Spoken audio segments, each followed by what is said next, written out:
আরপিআই এর তরফ থেকে রিপাবলিকান পার্টি অফ ইন্ডিয়া আঠাওয়ালার পক্ষ থেকে আমরা সৌজন্যমূলক দেখা করেছি। আরপিআই এই টিওআইআরপিসির পক্ষেও ওনার সঙ্গে আমরা মোটামুটি মুখামুখিভাবে 1 ঘন্টার মতো আমরা আমাদের যে পিস একট, এটিটিএফের পিস একট, পিএনবির পিস একট এবং এনএলএফটির একট, এখন যে এনএলএফটি যে 4 দল এসে যে ডিলে করেছেন, এটাও এরকম যেন ডিলে না হয়, কারণ ডিলে হওয়ার কারণেই এখন রাস্তা রুকু হচ্ছে। 14 তারিখ আবার রাস্তা রুকু করবে, এটা পাবলিকের হয়রানি না, এটা গভর্নমেন্ট খুব দায়ী। তার জন্য উনি বলছেন আমি দেখব। আর বিশেষ করে ইন্টারেস্টের ব্যাপার আমরা আরো বলেছি, আমরা একট করে টিএনবি একট করে, তখন আমি অফিস সেক্রেটারি ছিলাম, আমরা 20টার মধ্যে 17টার মধ্যে 3টা সিট আমরা এসএমএল দিয়ে এনেছি। ওটা উনি হাঁটছেন খুব ভালোভাবে। এরপরে এডিসিতে টোটাল 28টা ছিল, জেনারেল কয়টা ছিল? 8টা ছিল। এডিটিএফ চুক্তি করে 5টা সিট করে এবং 25টা এখন হয়েছে, এই কথাও আমরা করেছি।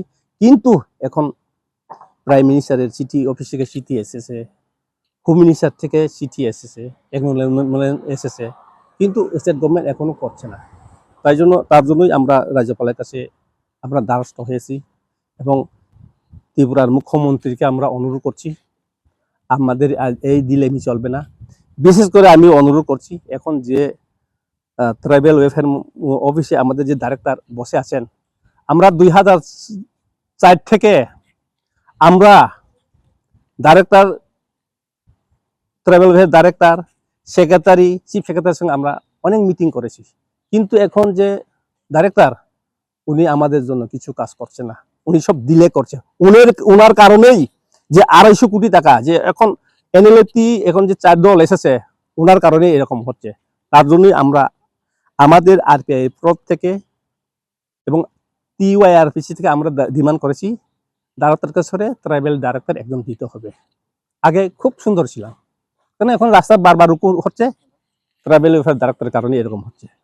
তার জন্য আমি অনুরোধ করছি ত্রিপুরাবাসীদেরকে, এইরকম রাস্তা রুকু না করে আমাদের ট্রাইবেল ওয়েলফেয়ার মিনিস্টার সুষ্ঠুভাবে মিটিং করার জন্য অনুরোধ করছি। একটা আমাদের টিএনবি, এডিটিএফ, এনএলএফটি রিড্রেসাল কমিটি একটা আছে, আমাদের প্রিন্সিপাল সেক্রেটারি হচ্ছে চেয়ারম্যান, ওনাকে আমরা 15 দিন আগে চিঠি দিয়েছি মিটিং ডাকার জন্য। উনি বলেছে এখন হোমে ওই চিঠিগুলো পড়ে আছে, আমরা ডাকবো, ডেকে আমরা আপনাদেরকে মিটিং করাবো। কিন্তু এর আগে আমি 20 তারিখ আমাদের আরপিআই এর ন্যাশনাল কমিটির মিটিং হচ্ছে, ওইখানে আমি অ্যাটেন্ড করতে যাচ্ছি। আমি ত্রিপুরার সমস্ত জাতি, উপজাতি, ওবিসি সবার জন্যই আমি কাজ করে যাব এবং দিল্লিতে প্রাইম মিনিস্টার, হোম মিনিস্টার এবং রাষ্ট্রপতিজির কাছে চিঠিও মেমোরেন্ডাম লিখে রেখেছি, ওইখানেও দিয়েছে।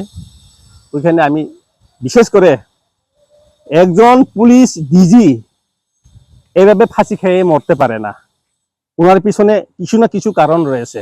ওনার কি অভাব আছে? গাড়ির অভাব নাই, সিকিউরিটি অভাব নাই, টাকার অভাব নাই, উনি কেন ফাঁসি খেয়ে মরবে? তার জন্যই আমরা মহামান্য রাজ্যপালের কাছে উনি বলেছে দেখবো, এবং আলাদা চিফ জাস্টিস যে উনি করবো বলেছে আমাদেরকে, এবং প্রাইম মিনিস্টারকে বলবো, রাষ্ট্রপতিজিকেও বলবো।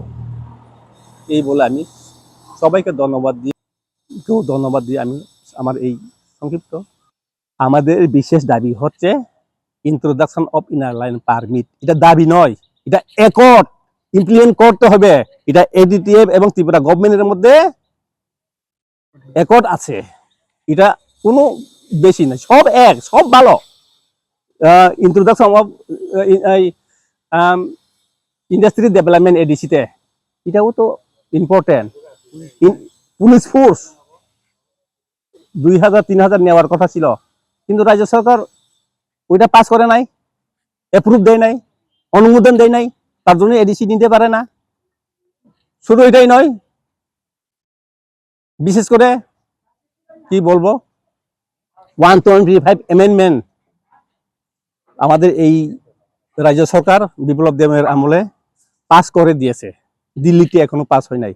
প্রাইম মিনিস্টার খুদ অফিস থেকে আমাকে চিঠি লিখেছে, আমরা বলেছি বড়োল্যান্ড যেমন আছে এগুলো ব্যবহার করতে হবে।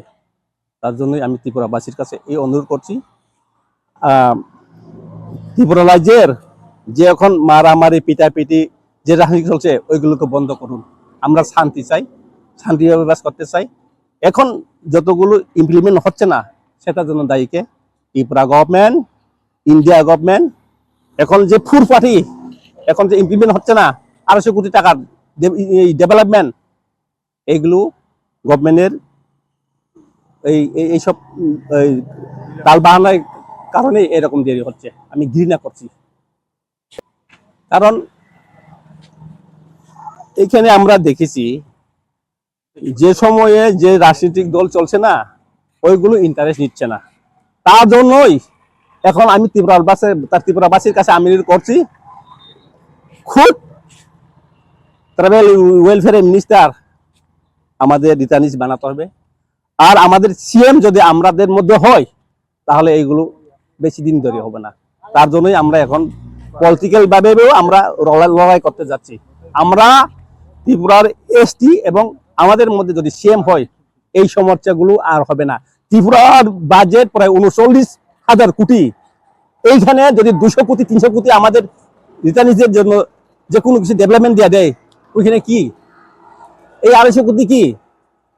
তার জন্য ঠিকভাবে ইমপ্লিমেন্ট হচ্ছে না, খাওয়ার মধ্যে আছে। তার জন্য আমরা যদি এই সময় যদি ক্ষমতা পান, আমি একজন টুকু রেহাই দেব না। ওরা টাকা পয়সা নিয়ে প্রজেক্ট নিয়ে তালবাহানা করছে। Thank you.